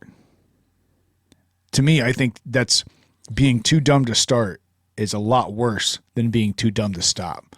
If that's what we're gonna put it on the level, if we're gonna make a parallel in those two things. Let me bring the parallel full circle. Then, do you think you were too dumb to start, or do you think that maybe, what if there was a whisper in your ear for a month or some years that said, Fred, you can be anything? Like, I don't know. I mean, wouldn't have believed it. I mean, so I guess on my end of the spectrum, I had way too much self-doubt, and there was a lot of other things in play there. Sure. There was a whole different team of, things that were in play there that was preventing me from even attempting failure. You know what I mean? And, I think recently I've only gotten a hold of that. Like we've talked about, we don't learn anything through success. I mean, you can learn some things through success, you can. But you can learn more things through failures. Or maybe I need to reword that. But that's you can learn a lot more through failure, because we've talked about so that, and to allowing yourself to fail. Yeah, those two things go hand in hand, and that's the whole the old adage, like, get back on the horse. But I think two other things that have really struck me and I'm really starting to get a hold of is realizing that, one, in this universe, I don't matter. The universe doesn't give a shit. We're tiny, bro. Yeah, we're tinier than the tiniest thing.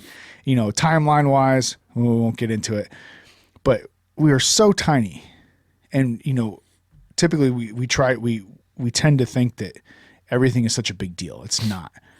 Even if you are, and I'm gonna go way off here. Even if you are Charles Manson, did he fuck up some? Yeah, I mean, I'm not trying to say like he was a terrible person. All these but the universe doesn't give a shit. In a sense, when it really there's people that make a bigger impact than most, but as far as people go, animals, creatures, planets, if you believe the earth is round, you believe you're in a galaxy, in the universe, and different things, or maybe it's a simulation. We can have that discussion at some point too. I'm going to, because I really want to talk about it. Hello. But good morning, Sunday morning. Good morning, Sunday morning. I'm not doing it. I go there either. But so my point is to not minimize terrible things people do or the good things people do, but in realizing that the universe doesn't care and no one gets out alive. Sure. So this is tied to two things. The universe doesn't say that's the first part of your. Yeah, the universe doesn't care, and you're not getting out alive. So basically, you are tiny. And you will die. Is what you're saying. Yeah, you are going to die. What comes after? That's up for debate. Sure, obviously, and there's a lot of different theories or truths, depending on how you define those two words. But so that just realizing that part, though, that no one gets out alive. We're all going to die. So maybe you should try to focus on enjoying it while you're here, because being miserable every day, that's a bad way to live your life. Get busy living, get busy dying again. Right. So then another part that's tied to the universe doesn't care is this is the positive piece of it. There's a positive. I was going to start with this one, but I was like, maybe I'll end with the positive. Sure. So there's a positive piece of the universe doesn't care.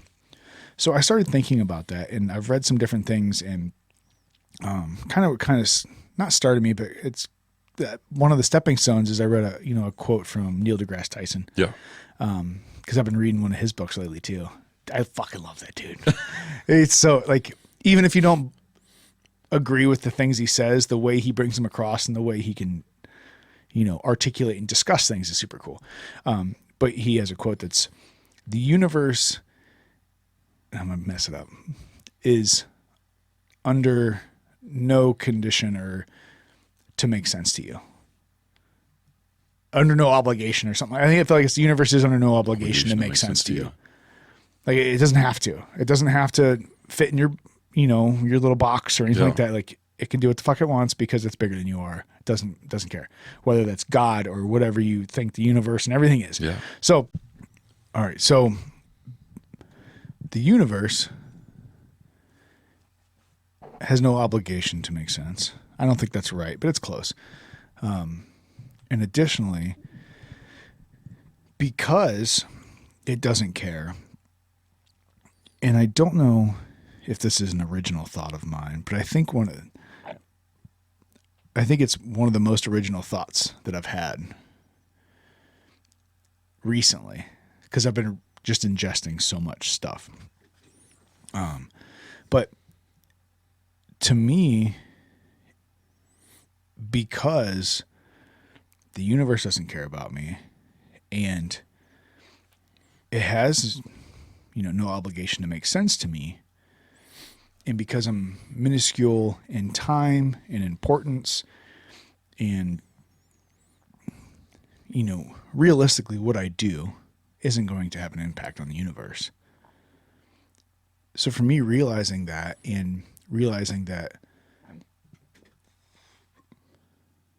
what that does for me is it allows me to stop worrying and to stop taking so many things to heart that impact me. So it's a little more of let it go. Don't worry about it. It's a little more of do what makes me happy, and in a constructive way, not in a hedonistic way. Yeah, exactly. Not in a fuck it, burn it down. It doesn't matter. No, it's a more of a no. I can be happy. I can do the things that make me happy, instead of worrying about how's my family going to pay health insurance and how am I going to pay my bills, and that's part of that, going back to that wealth thing. I'm becoming extremely grateful that I didn't grow up with a lot of money, because as soon as, like I said, like all I need is just enough to pay my bills and just a little extra that I can spend on some stuff, and I can go, hey, we can go ahead, just spend that $20, or if my kid's being really well behaved and I asked him to do a couple chores, and if this weekend say, hey, you want to earn a couple bucks? She's like, whoa, doing what? I said, that's not what I asked. I'm asking if you want to earn a couple. It's yes or no. That's a yes or no question. Yeah. Okay, great. And then it's, all right, this is what I want you to do. Do this. I'm fully capable of doing it myself. I could do it in a quarter of the time, but she does it well, and then goes, what else? Okay, we'll do this. And then she did that, and then what else? She did it. Well, what else? I was like, all right. Yeah, I like where this is going. Like, I was just planning on giving her a couple bucks because it was like a 20-minute job. Sure. Something just for something, just to get her moving. Yeah. And then like it ended, and I was like, well, just go ask your mom if she needs anything done. If she needs anything. She came back and said, no. Said she's good, or whatever. I said, okay. I was planning on giving her like $2 because she's 9. She doesn't know what the fuck to do with money. Like, but we're teacher. But I was just like, here's a $5 bill. Here you go. Like, you spent half an hour. You just made $10 an hour. Just doing something that I could have just been, hey, do this. So like, there's a time where I couldn't spare $5 just to give my kid $5. Or, there's times where I had employees where, the company that we worked for messed up their paycheck. And I knew these guys, they live paycheck to paycheck. And I was able to go, here's your $600 paycheck. I'll fix it, but you owe me. Yeah. Like I'll give you the $600 because I know you need it. And if just pay me back when we get this, the payroll thing figured out. So to be able to do that, like when I got to that point, it was like, fuck, like in my mind, like I've made it, not made it, but so when you have the security and then being able to realize that your life on a global scale doesn't matter. A lot of people would take that as a negative thing and go, well, I don't matter. Fuck it. Burn it down.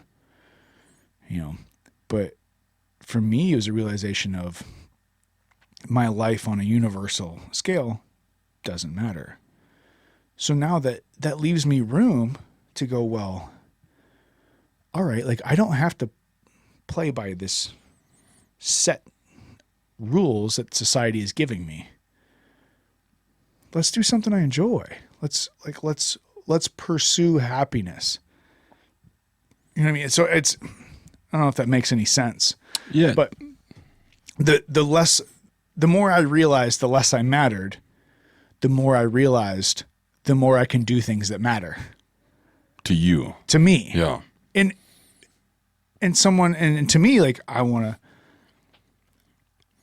to do things that matter to other people too. Well, and going back to that communication and having those relationships with people. I was going to say, but that's it weirdly comes full circle. That's exactly what I was going to say. Is it's full circle. If you can, it's going back to being the best version of you and kind of being true to yourself. And I think if you can find that, man, then you can at some level become influential.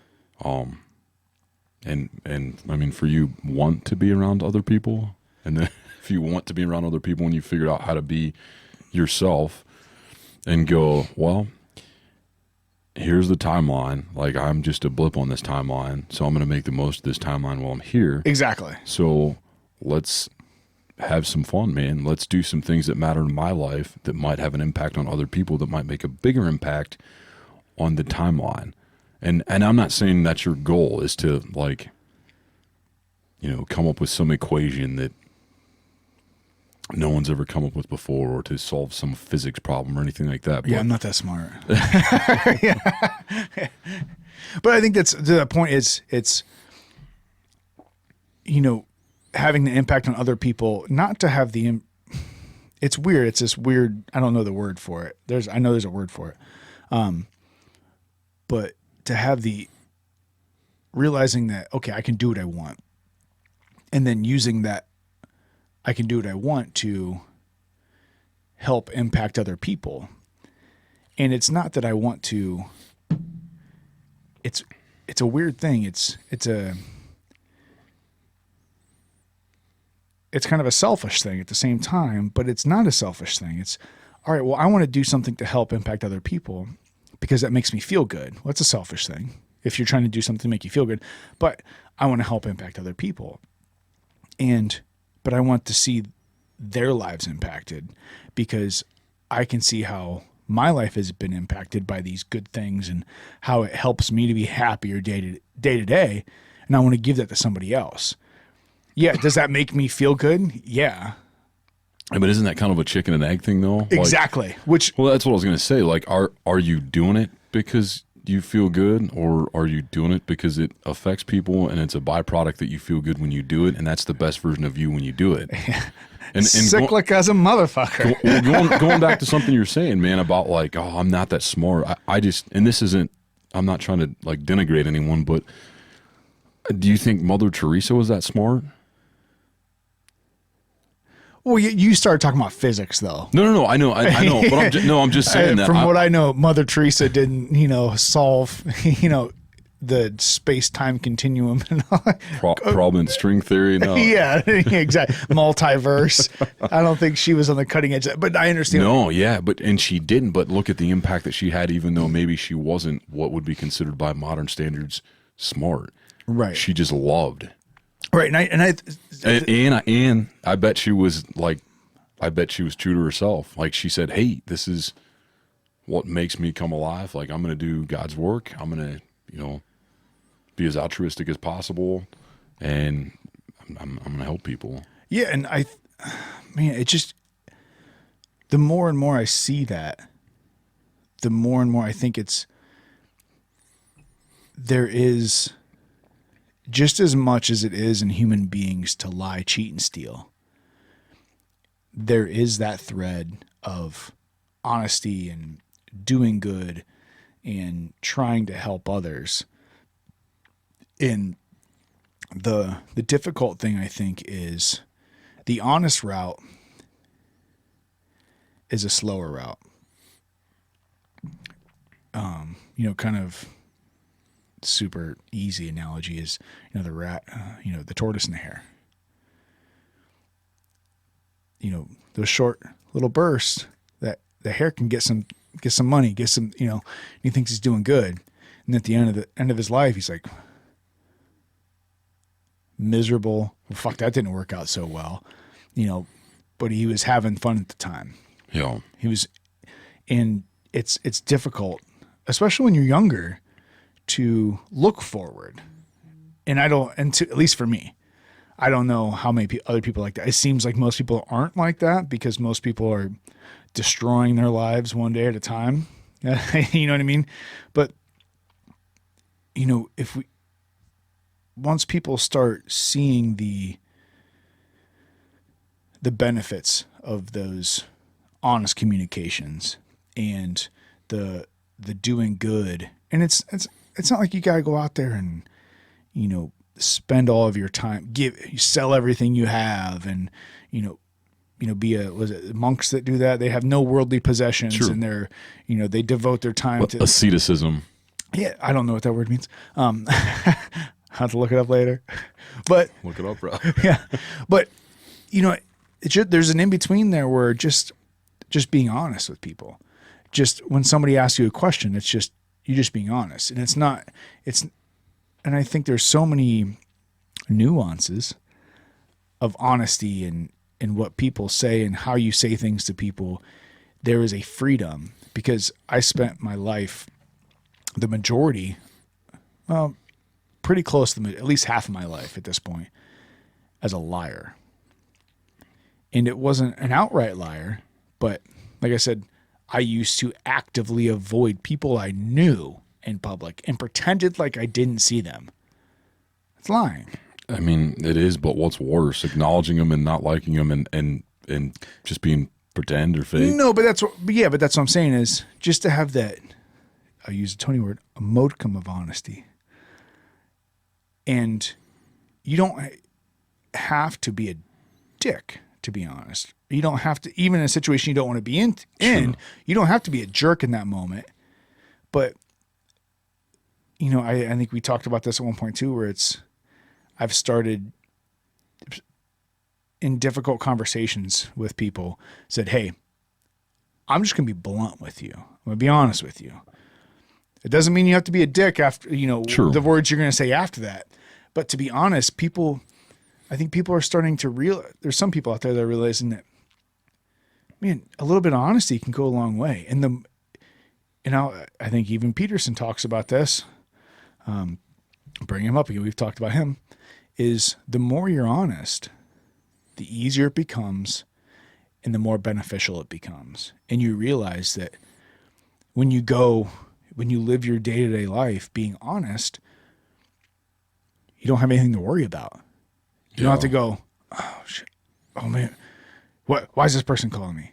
Or why is my significant other asking about this? Or why, when they say, hey, we need to talk. Oh, what do you mean? Like that's, I remember like, and even if I hadn't done anything, that's like one of the worst things is like your parent or your significant other going, hey, we need to talk. If you receive that with, oh fuck, what shit, what did they find out? Yeah. What did I do? Well, if you live your life a certain way, and I'm not saying I'm there, everyone makes mistakes. True. But if you get to a point where you're just living honestly,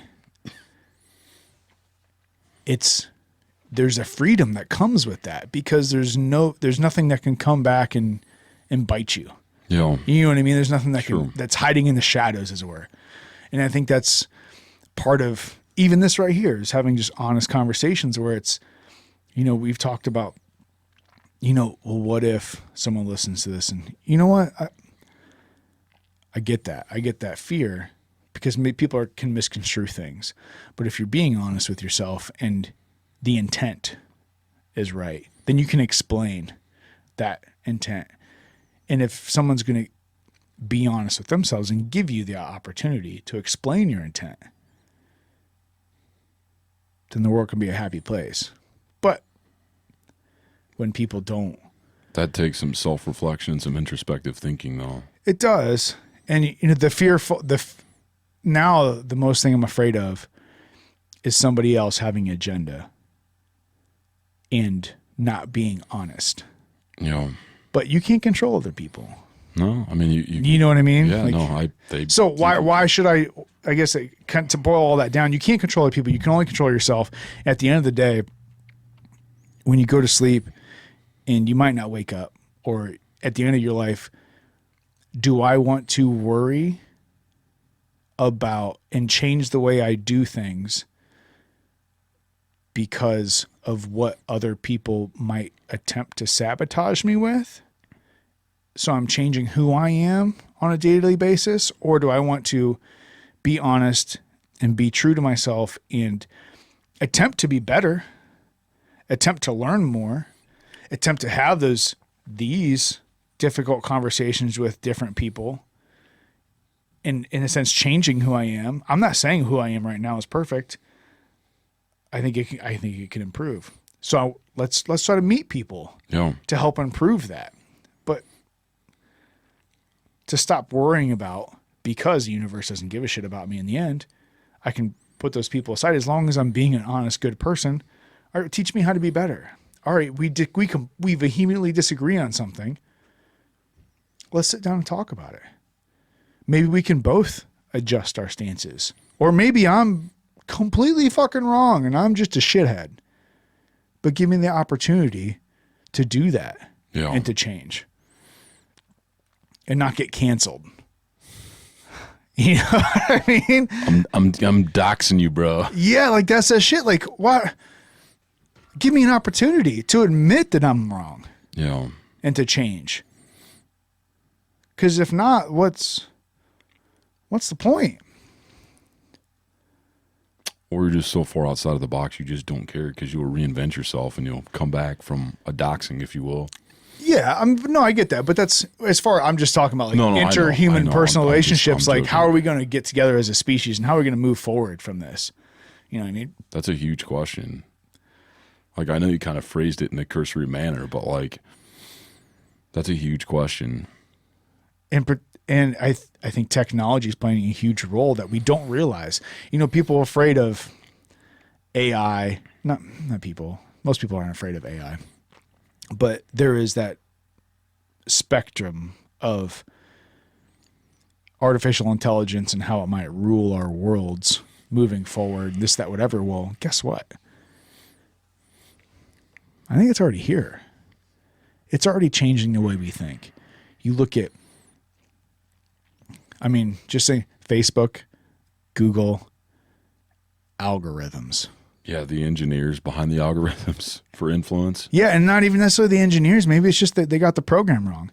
And I had the guy we're talking about having on that knows a lot about the internet. And I told you earlier, I mentioned that it took him, he said that when he went to create a Facebook account, because he knows a lot about the Internet of Things, he typed in facebook.com and just stared at the screen for like an hour. Yeah. Because he understood it all. So maybe that artificial intelligence and the things that we can be afraid of changing our cultures, it's already here. It's already changing how we interact with people. We've talked about it. Everyone's living 30 seconds at a time. They're not sitting down and having conversations. Bro, I live my life a quarter mile at a time. I don't know what you're talking about. If you win by an inch or a mile. God damn it. You're not nearly bald enough to be Vin Diesel. No, not yet. Kind of going back to something else you asked, man. Yeah, sorry, I went way off the rails it's there. okay. It's okay. So for me, the more times I succeed or the more times I fail, it's easier for subsequent failures or successes. And I don't know if that's situational, just because I've been there and I'm familiar with the territory, but I've seen it. I've firsthand witnessed it, because people are like, dude, how can you just do that? Like, I don't understand how you can just take that calculated risk. And I'm like, I don't know. I mean, I've done it before. I've done it 5 times. I've done it 10 times. I've done it 100 times. Like, so maybe you realize even if you do fail, the outcome of that, it's not devastating, and it's not true failure. Like, well, right. No, I'm just saying at the task, you failed that specific task. Sure. So you realize a lot of people blow things out of proportion. Yeah. Oh yeah. So you go, okay, well, like, if I jump off this cliff, the worst thing that happens is I break a leg. Yeah. And if I do it and I break a leg, all right, well, I heal up. It's just a leg. Yeah. Or while I'm healing up, like, maybe I'll try and heal faster. Maybe I'll put together a protocol for some IGF-1 and some BPC 157 and some TB 500. Right. Or, there's I point my toes next time. There's always an opportunity to be found in failures and successes, is what I'm getting at. Absolutely. And that's kind of, you do enough of that and you'll find it. Like, it'll condition your mind to think that way. And it's funny though, because people will, like, I look at everything like that, I guess. And to me, it's become a little bit normal. And people are like, God, you're always looking at that from some, like, interesting perspective or some weird perspective. And I'm like, oh, to me, I don't feel that way, but maybe to other people, it is. But you gotta start somewhere. Go succeed, go fail, go take a risk. It goes back to what we were saying about the doer deeds. It's not the critic that counts. It's the man in the arena whose face is marred by sweat and blood. That's who counts. Like, go out there. And I'm not saying just to go, you know what, I'm going to leave my family. I'm not going to care about my kids. Like, that's not what I'm saying at all. But yeah, sounds like a pretty shitty risk to take. Yeah. Step out of your comfort zone. Like, small steps if you have to. Like, plan something. Surround yourself with people that are going in that same direction. And don't be afraid to fail. Don't be afraid to go, I may have to start over, and I'm 50 years old. Does that suck? Yep. It does suck. It does suck. But what's worse, being stuck where you're at forever? Yeah. Yeah. Yeah. Or what's worse, what if? What if? All I know is I'm not going to be on my deathbed and go, what if? I don't want a single what if. Right. And maybe I'll burn myself out. Maybe I'll fail miserably and have $0 in my bank account. I don't know. But does it really matter? You can't take it with you. Going back to what you said about how finite life is and how, in the grand scheme of eternity, maybe we don't matter that much. I think we can matter. And I absolutely. Yeah, and that's not to say. No. I don't. Yeah. I didn't take that as a fatalistic standpoint or a fatalistic point of view when you said that. So I think it was a realization that was made by you. And then I think what you did was evaluate it and assess that. And you said, how can I take this and use it for fuel? How can I take this and become more intelligent? How can I take this and learn from my failures and my successes? And how can I take this and find myself and figure out what makes me put a smile on my face? Absolutely. Figure out what makes me go, hey, I can be around people, because maybe there's other people that are on the same journey that I am, and maybe we can influence each other. Maybe we can pick each other's brains, or maybe they're not, but you know what? I'm willing to consider their point of view, because guess what that does? That makes me more intelligent. That makes me able to have conversations with more people. That makes me able to absorb my failures and successes to a greater level, so in the future, I understand myself better. I understand other people better, and I can make more of an impact on that timeline or that continuum that at this point maybe I think I don't truly matter on. Whew. I mean, that's what I'm saying. And it, man, it's not even, to me, I guess, to that exact same point, like, it doesn't matter to me. Like, we're trying to find that importance, but I love that. I love that a lot. Yeah, like we don't have to try to find it. Like we're here, you know. And it's funny we keep bringing up how we don't matter, but we do matter. Yeah, no, and then you brought that full circle where like you explained it in words and better than I ever could. I think it was the bourbon. I was digesting it all. But that's the point, is the fact that we don't matter gives us more capability to matter. Yeah, I saw full circle, man. I saw full circle. Yeah. And once again, how many times have we done this at this point? We haven't done this a whole lot, but that's why we're here. Yeah. That's why we're doing this. And the more and more I do this, the more and more it's just so good. And I think that's one thing, one among many, people are missing out on, is being able to interact with those people around them. You know, and obviously we're not saying you got to talk to everybody, because there's some fucking weird people out there. True. You know what I mean? You don't want to talk to everybody, because there's some really fucked up people. I mean, I talk to everybody, but yeah, I mean, there's some people I've dealt with people who are like, you know what, man? I just one day I just took too much acid. I was just never the same again. Like, how sad is that? The fact that you have just enough wherewithal that you know that you're not who you used to be. That's sad. Yeah, but I think two things. I'm like, number one, if you have that much wherewithal, are you really that gone? Because if someone was that gone, would they be that cognizant of the fact that they used to be different? And if they were, and they might be. I've seen him pick dog shit up with his bare hands, just like it was not just like, oh. It's fertilizer, bro. Yeah, it's just there's a spectrum, I guess, of people. Yeah. The other thing for me, I just try and understand people in terms of like, well, why do you think that was a good idea to drop that much acid? Like, was that learned? Was that you were in a group of people and you were easily influenced? If you were easily influenced, why were you easily influenced? Or maybe it wasn't the typical dosage. Yeah, maybe. I don't know how acid works. Maybe you got okie doked. I don't know. Yeah, or like fentanyl. Whew. Fentanyl.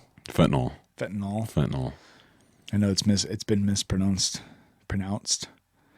a bunch. This world is full of scary things.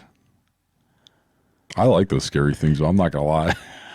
Like, I say that with some exceptions, but yeah, well, it raises that adrenaline and gets the blood pumping. I know, and I'm a fan of characters because I'm probably a bit of a character myself, and so I have people ask me that all the time. They're like, "Why would you want to be the medical director of a jail?" And I'm like, "Why wouldn't you want to be the medical director of a jail?" Some interesting shit going on there. Always, like, I'm surrounded by characters, like people that I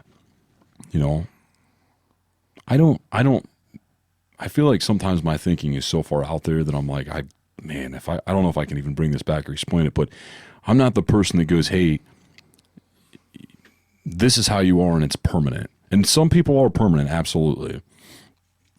But so I work in an addiction clinic as well. We do Suboxone, Sublocade, Subutex. And I tell my patients, don't let this moment right now where you're at define you for the rest of your life. And I think it kind of goes back to what you were saying a little bit about how we don't quite matter in the grand scheme of eternity. So if we don't matter, this moment right here that you're stuck in where you're an addict doesn't matter either. Yes. And I tell them that all the time. That. Yeah, no, it's true though. Like, you can redefine yourself. You can change.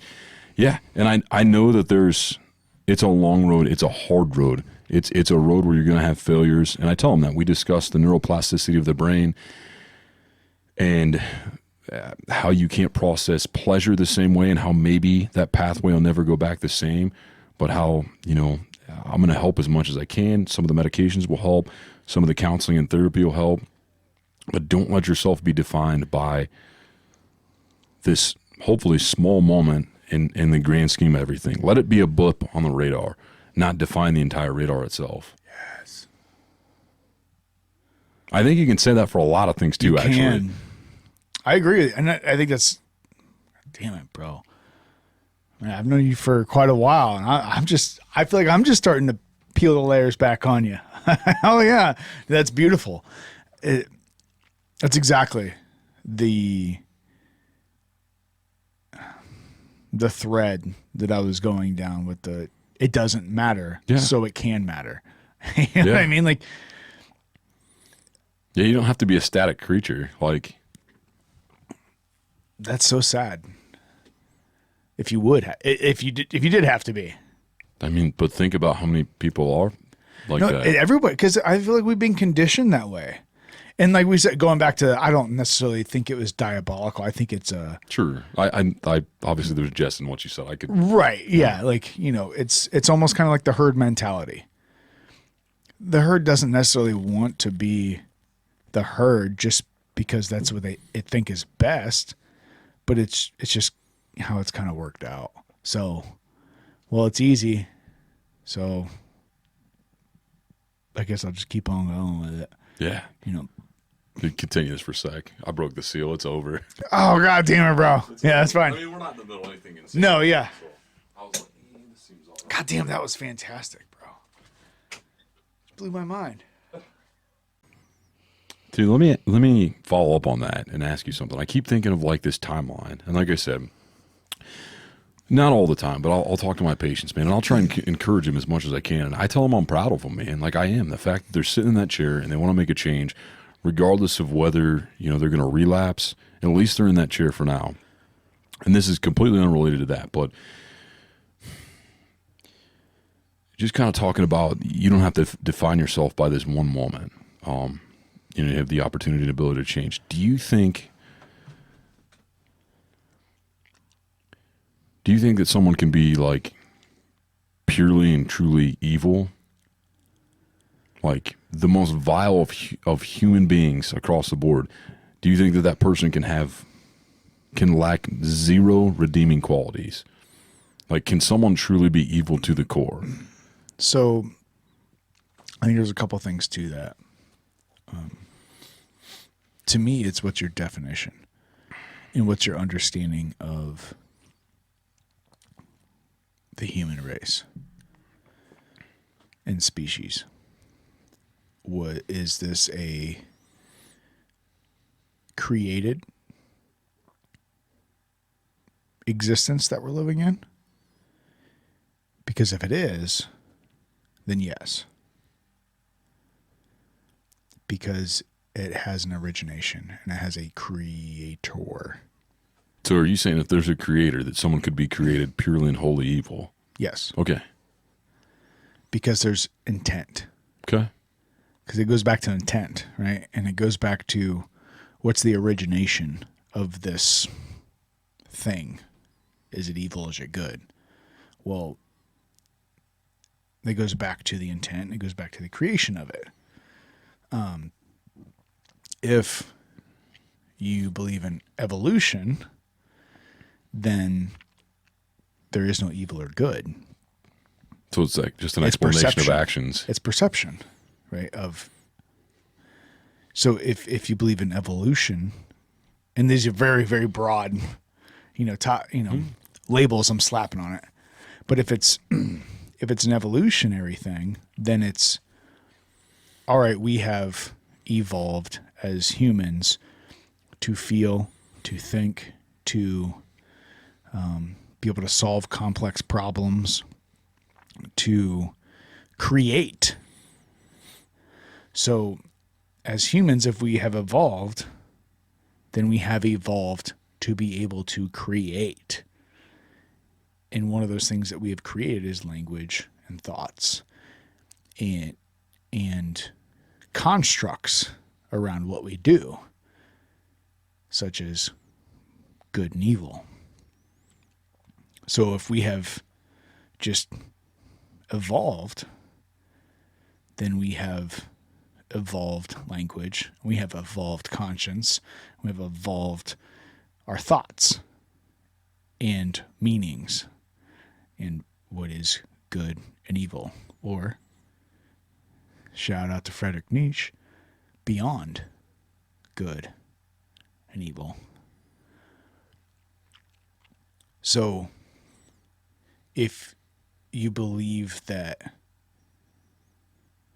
we are created with intent, true, then evil has also been created with intent.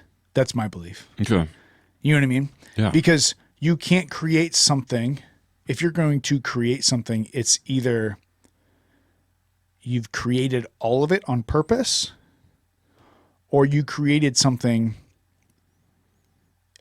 and the creation didn't quite go as planned. The science experiment didn't quite go as planned.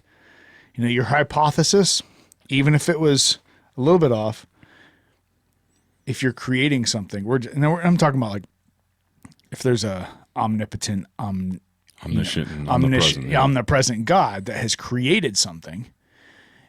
So if you consider all those three things, and he creates something, then he had to create evil, because right. if he was all powerful, all knowing, and everywhere it at once, it didn't go wrong by coincidence. Yeah, because there is no coincidence, because he is all everything. So it either he's not all everything, or he created evil. Gotcha. Or at the same time, is it really evil? Did he create quote unquote evil, or he just create everything and we perceive it because our finite human minds as evil? Yeah, and that's what I was getting at. If we like you said, finite human minds, and we had to put a definition to it, we had to make it make sense to us because we couldn't understand it. And man, right when you said that, all I could think about was I took an animal behavior class, okay? And the doctor was metal, bro. It was cool. It was super cool. It was super cool. But she had her doctorate from Duke, and the first thing she said to us, she said, "Animals don't feel." And dude, half the class blew up. Yeah. Oh, yeah, you're telling me my dog doesn't love me? It was yeah. It was like this was over a decade ago, and I think it was the invention of cancel culture right there. These kids were that's exactly where I was going with that class, too. Yeah.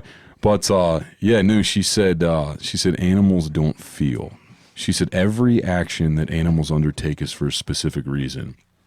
And so I think of certain examples. So you think of lions, okay? And there's this thing called infanticide. They like to eat shit. They do like to eat stuff. Yeah, for sure. Living. Yeah, living. So but lions will, male lions will kill babies. They'll kill them. They won't eat them. They'll just kill them. Yeah. It's called infanticide, but there's a reason for that. The reason for that is because they were another male's babies, and so they want their heritable characteristics to be passed on. And so I started thinking about that, and I'm like, man, if we had to look at that and we'd go, oh my God, this thing's killing babies, it's evil. But is there an underlying purpose for what we consider evil? Because we need to define it that way, because it's finite minds, I guess. And to me, that's the biggest thing there's so many things. Realizing the constructs and constriction of our minds and the rules that we have been kind of placed upon ourselves. Man, there's so much in that we think that we're generalization here. We as humans think that we're just the best thing since sliced bread. Like we think we figured it out. Fuck. Once again, going back to the whole creation versus evolution, if we were created, we haven't been around that long. If we evolved, We still haven't been around that long. You know what I mean? Like maybe even less. So like there's so many things that we think at that point in time, at this point in time, that we've got it figured out. No, it's like the whole United States analogy. The United States of America, God fucking bless it, if, you know, whatever, but it's an infant. Yeah. This is an experiment. How many, once again, I talked about this with our guest soon to be. I'm so excited for it. But the, you know, comparison of the rules of different groups of people throughout history, and how like we're a period at the end of a sentence on page like 1500 of a encyclopedia. You know, that's like our, sure. You know what I mean? So like it goes back to that where it's just, we don't know what the fuck we're doing. So let's stop pretending like we got it figured out. And those are real general. But well, let me ask you this then, man. If we're just periods, why don't we not act like periods? Why do so many people, like they're just fine being periods, I guess? Is that a nature thing? Is that a nurture thing? Is that like, why do so many people work the 9 to 5s? I realize they have obligations, but they don't take risks. I don't know if that's a learned thing. I don't know if that's conditioned. I don't know what that is, but I mean, why do you think so many people are just, they're content being periods? Because they're comfortable. Because they're content. They don't have to survive anymore. Just going back to your line. Obviously, this is just a real big jump.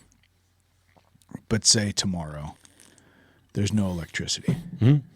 Everything, and a giant EMP goes off, or we get a, you know, if there are other suns out there. Solar burst. Yeah, if we're not living on a flat earth in a dome, whatever, and there's a giant natural EMP that goes off, fries every single electronic across the world. Where are you going to get your food? Where are you going to get your money? That doesn't matter. How are you going to survive? Some people are adapt to that. They'll be able to survive.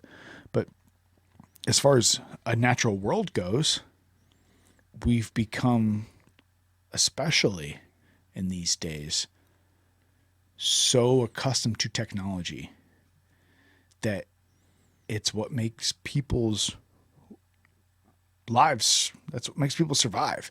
And even the healthcare system, all these things like vaccines and everything else. And I'm not trying to get on that topic either, but what happens when if technology was taken out in a second, where would we be? So you think it was just, that's how people were conditioned, if you will, from a generation past to generation past? Yeah, and maybe not even, you know, maniacally. You know what I mean? Yeah, no. It's just how we've become to be. Your dad worked a 9 to 5. Your grandpa worked a 9 to 5. Yeah, you got to go. Just go work your 9 to 5. Go to, or schools. Hey, you need to go to college. You got to get that piece of paper, because you have to get the piece of paper to get the job, to get the 9 to 5 job, to take care of your family, to move and advance, and you know, to get to that next position and to live on. And so you think we need to think outside the box? I mean, that's the only way. You look at even the most successful people in those spheres, the richest people, the most, you know, wealthy people, whatever it is, that's what those people have done. Then how do you get more people to think outside the box? Like, I mean, what if more people were thinking outside the box? What if cancer was cured? Cancers were cured. What if AIDS was cured? What if there was no... AIDS is still a thing? I don't know. I haven't heard of it. Ask Magic Johnson, I guess not. I haven't heard of it in a while. Ask Magic Johnson. You know what I mean? Like, the monkeys are high-fiving each other. That's a whole different topic. You know what I mean? But like, there's so many things out there that and not to be conspiracy theorist or whatever, but I think there's so many different aspects of life, especially today, because people have access to everything. You have access to so much stuff. We have gained access willingly to smoke and mirrors. And we've gained access to lies that we think because we are smarter, that we think all the information that we're gaining and all the information that we're learning, it must be better because it's new and it's advancement and it's better and we're learning more things and we're gaining more knowledge. Well, if you know people are people, and sometimes people are motherfucking liars. Yeah, and new doesn't always mean advancement. Sometimes new just means new. Exactly. But I think that's one thing that we've... So going back to what I was saying, how do you get people to think outside the box? Like, how do you get... And this goes back to, what was it, the second or third episode. And maybe that's the answer right there. Maybe I'm answering the answer, or the question, if you will. How do you get people to stop convergently thinking? Do you think it begins with schools? Do you think it begins with families? Do you think you need to just flip the entire education system on its head? Like, how does divergency occur so that we have these thinkers, so that we have more Elon Musks, so that you've got some Teslas? He's an alien. We talked about that. I can't even disagree with you at this point. I don't even know what to say to that. I have no good argument against that. I don't know, man. I think it's just, you know what I do? You know, I do think how you start is honesty, because that's an art that has been lost. With yourself or mankind or both? Even more than that. So spell it out for me. Honesty with yourself. Okay. True honesty with yourself. That was in my life. It was a baseball bat upside the head when I tried to do that.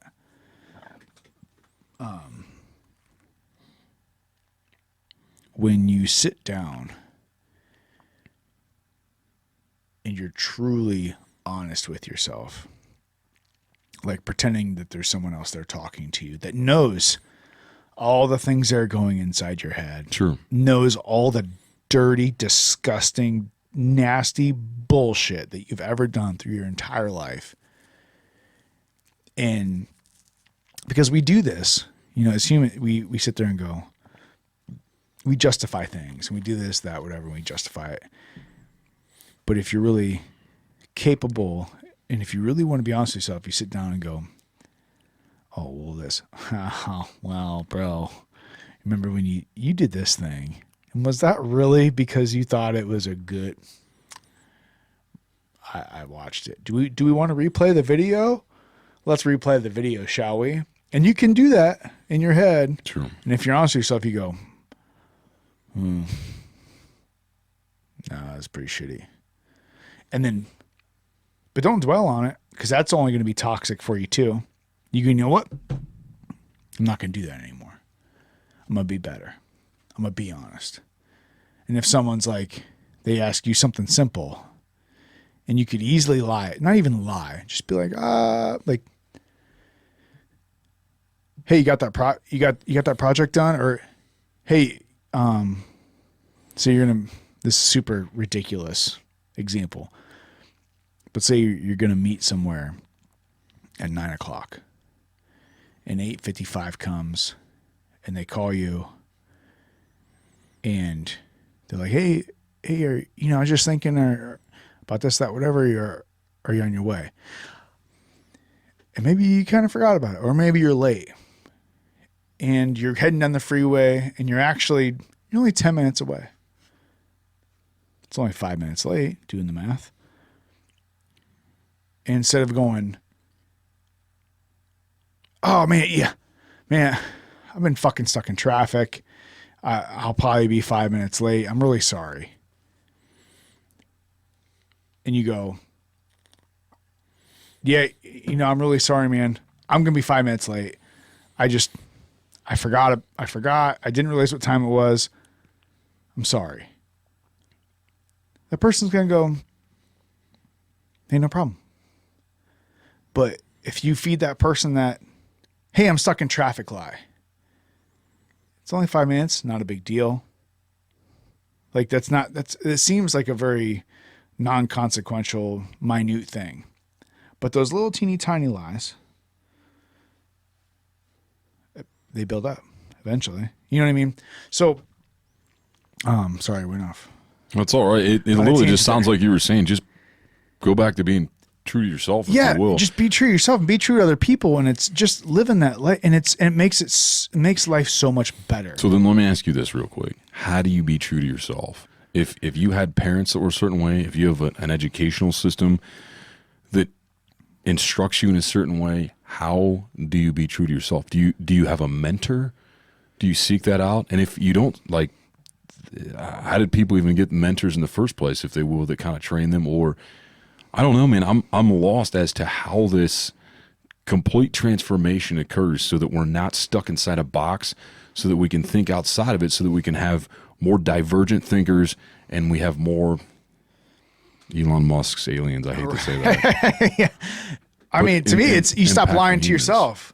Okay. And before you stop lying to everybody else, you have to stop lying to yourself, yeah. right?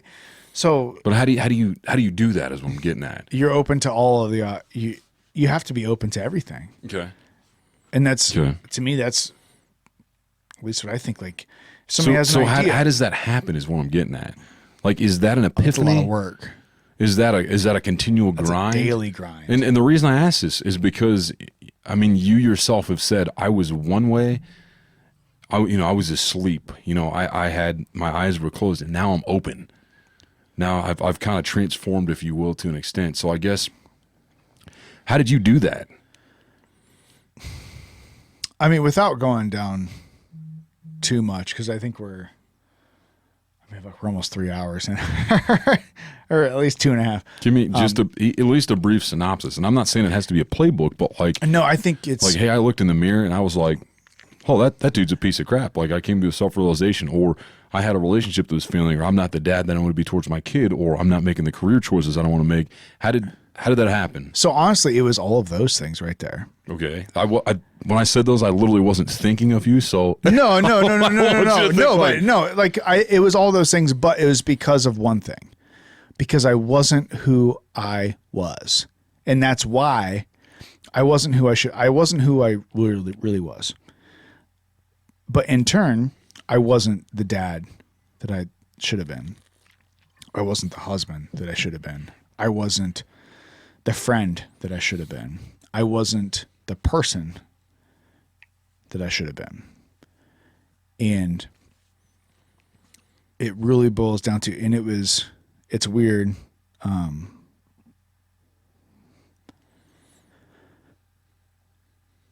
It really boils down to a point where I was talking to my mom, and this is a completely different story for a different day, but she asked me, and we were having a serious conversation, and at that point, I didn't have serious conversations with anybody. True. And she asked me, have you ever thought about suicide? And I hadn't at that point, but when she asked me that question, it was very easy to see the future of the path I was going down, and acknowledging to myself, I haven't seriously contemplated that, but I'm well on the way. And to be able to look into your own future and being able to admit things that are not comfortable, and even more so looking into your own present and saying, this isn't good. Obviously, we can all look into our past, because that's easy, and saying, oh, I fucked up there, or I fucked up there. But it's much harder to say, I'm fucking up now. And it's even harder to say, I'm fucking up in the future. Because who's doing that? You're not like, oh, I'm gonna fuck up I'm going on a path and I am fucking up. Like, who's proud of looking in the future and saying I'm fucking? There's plenty of people that look in the past and go, yeah, you know what? I fucked up. I'm changing my shit. Which I did. But you don't meet a whole lot of people saying, hey, bro, I'm going to fuck you over in the future. That's going to happen because that's the path I'm going at. So that was kind of the idea of that. It really hit me because my mom's a social worker, and it was a point where I came down and said, look, I need to talk. And that's not how I was, but I was at a breaking point.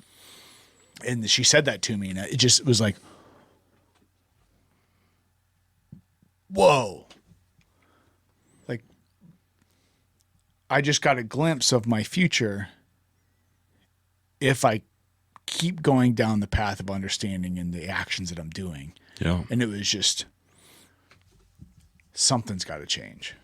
I mean, dude, it sounds like you took a hard look at yourself in the mirror and you said, I'm gonna look at this dude as hard as it is. And if like maybe, hey, I don't like that guy. And then you go, well, if I can't like myself, do other people like me? And if there's other people in my life that matter and they don't like me, like maybe I need to make a change. And if you can figure out that you don't like you, other people don't like you, and make a change. And then through that change, there's a transformation of thinking to become true to yourself that maybe you'll be able to think outside that box. Oh, absolutely. And influence others. Oh, for sure. And that's really what it boils down to. Yeah. And I wasn't trying to minimize it, but I was just trying to No, absolutely. And it's not like I'm trying to make it some big thing. Sure. Like it was just in a point in life I was going through, and it was like, it just really struck me. And that was the point where, and it's not like the next day it was great. Sure. And I changed my life, and it sure as hell wasn't good before then. Yeah, you threw a number out. You're like 10 years. So yeah, it was, but it's a path where you realize. I mean, this is just really being really broad. It was like, if there's I think in every point of people's lives, maybe not everybody, most people. I think if most people, if you don't get to a point in your life where you go, I'm kind of a fuckface. I need to change some things. I mean, I think that's, most people go through that. When you're a kid, you're learning, when you start kind of taking the knowledge, and hopefully, like, if you have some good people around you and you're trying to, construct yourself in a way where you change your future, and you go, okay, like, hey, I need to change my path. Yeah. I need to make sure I need to really reinforce who I am as a person and do some kind of good. I think everyone kind of gets to that stage of life. I would say probably it's somewhere in between the ages of 18 and 32 on average. True. Probably more in the 26 to 30 range. Some people get a little earlier. But there's a transition there where you start to realize what life is, and at least your perspective of it, but that's where I hit that wall and was like, this might be my, I think that's what it was, this might be my last fork in the road. Get busy living or get busy dying. Exactly. Yeah, absolutely. I felt like we just ended on that. Folks. Yeah, get busy living or get busy dying. Fucking, this might be the last fork in the road. I like it.